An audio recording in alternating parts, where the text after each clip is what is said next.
তো by the way, তোমাদের ক্লাসের ফেলু নাকি খুব ভালো রচনা বলতে পারে। ওই স্যার আপনাদের আশীর্বাদ দে একটু একটু পারি আর কি। বেশ, তাহলে তুমি একটা রচনা বলো তো শুনি সবাই।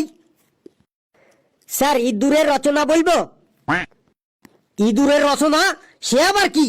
ইঁদুরের আবার রচনা হয় নাকি? আমি যা নিয়ে রচনা বলতে বলবো তাই নিয়েই রচনা বলতে হবে। তুমি পশ্চিমবঙ্গ নিয়ে রচনা বলো। তুই নাকি বেটা অনেক রচনা বলতে পারিস। আজ দেখি বেটা, আজ তুই আমার খপ্পরে পড়েছিস। তোকে আজ আমি নাজেহাল করেই ছাড়বো। ফেলু রে, আজ তুই নতুন স্যারের কাছে ফেসে গেলি মনে হয়। ইম্পসিবল ইজ নট ইন ফেলুর ডিকশনারি। ফেলুর অভিধানে অসম্ভব বললে কিচ্ছু নেই। তুই দাঁত বার করে শুনলে যা। কি হলো বলো। স্যার পশ্চিমবঙ্গ নিয়ে রচনা স্যার বলছি। স্যার পশ্চিমবঙ্গ হইল ভারতের একটি সুজলা সুফলা শস্য শ্যামলা অঙ্গরাজ্য। এই রাজ্যে চাষবাস খুব ভালো হয়। এই রাজ্যে অনেক ফসল উৎপন্ন হয়। তার মধ্যে ধান হল প্রধান ফসল। চাষি ভাইরা ধান কেটে ঝাড়াই করে তারপরে ধানগুলোকে বস্তায় পুড়িয়ে গোডাউনে রাখে। আর ওই ধানের গোডাউনে থাকে ইঁদুর। আর এই ইঁদুর হইল আমাদের পরিবেশের একটি নিরীহ স্তন্যপায়ী প্রাণী। ইঁদুরের গায়ে ছোট ছোট লোম থাকে। ইঁদুরের 4টি পা আছে, একটি লেজ আছে, মুখে গোপও আছে। ইঁদুর নানা রঙের হয়, কালো রঙের, সাদা রঙের, ধূসর রঙের।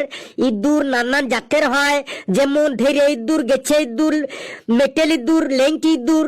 ইঁদুরের মুখের সামনে 4টি ধারালো দাঁত থাকে।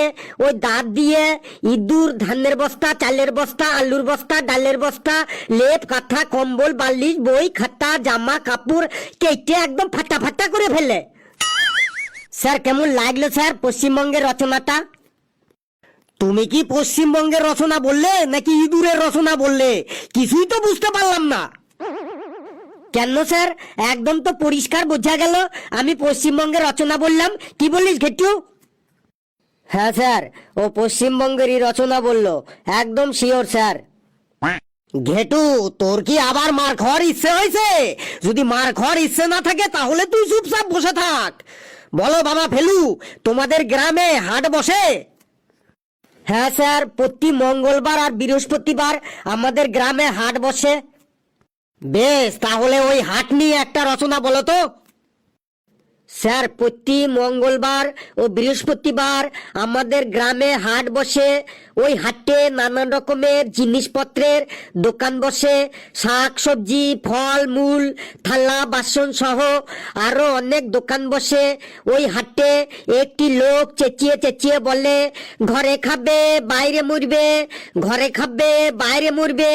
মানে ইঁদুর মারা বিষ বিক্রি করে। আর ওই ইঁদুর হলো আমাদের পরিবেশের একটি নিরীহ স্তন্যপায়ী প্রাণী।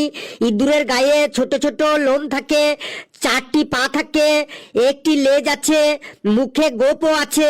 ইঁদুর নানান রঙের হয়, কালো রঙের, সাদা রঙের, ধূসর রঙের। ইঁদুর নানান জাতেরও হয়, যেমন ধেড়ে ইঁদুর, গেছো ইঁদুর, মেটেল ইঁদুর, লেংটি ইঁদুর। ইঁদুরের মুখের সামনে 4টি দাঁত থাকে। ওই দাঁত দিয়ে ইঁদুর ধানের বস্তা, চালের বস্তা, আলুর বস্তা, ডালের বস্তা, লেপ, কাঁথা, কম্বল, বই, খাতা, জামা কাপড় কেটে একদম ফাটা ফাটা করে ফেলে। স্যার কেমন লাগলো হাটের রচনাটা? এবার বুঝে গেছি তুই আজ ইঁদুর দিয়ে চালাবি রে।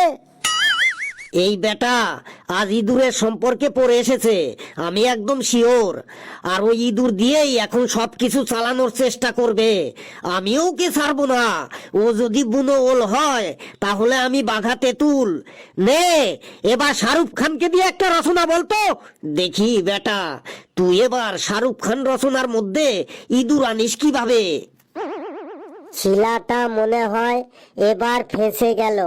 শাহরুখ খানের মধ্যে ও ইঁদুর কিছুতেই আনতে পারবে নাই। স্যার শাহরুখ খানকে নিয়ে রচনা? এত সহজ প্রশ্ন ধরলেন? আর কথা বাড়াস না, যা বলেছি সেটা তাড়াতাড়ি বল।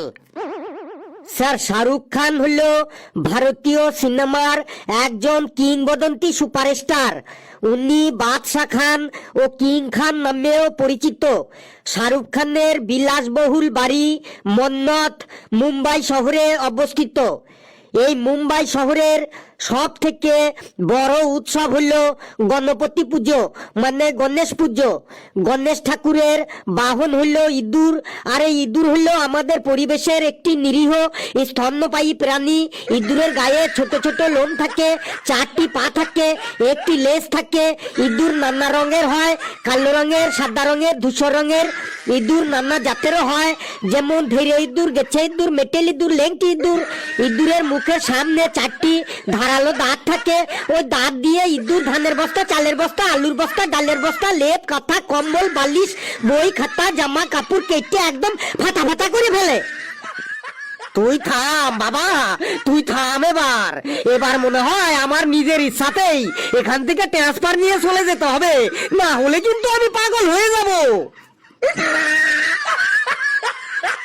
ছিলাটা একদম দমে ফাটাইন দিল।